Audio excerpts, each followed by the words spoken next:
ngandeng wong liya apa iki kasunyatan sing tak tampa bebasan ing kembang mekar ana ing ati nanging dudu aku sing duweni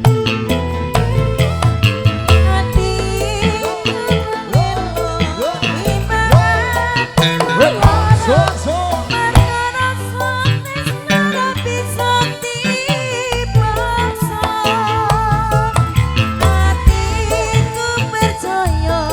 yen kowe mesti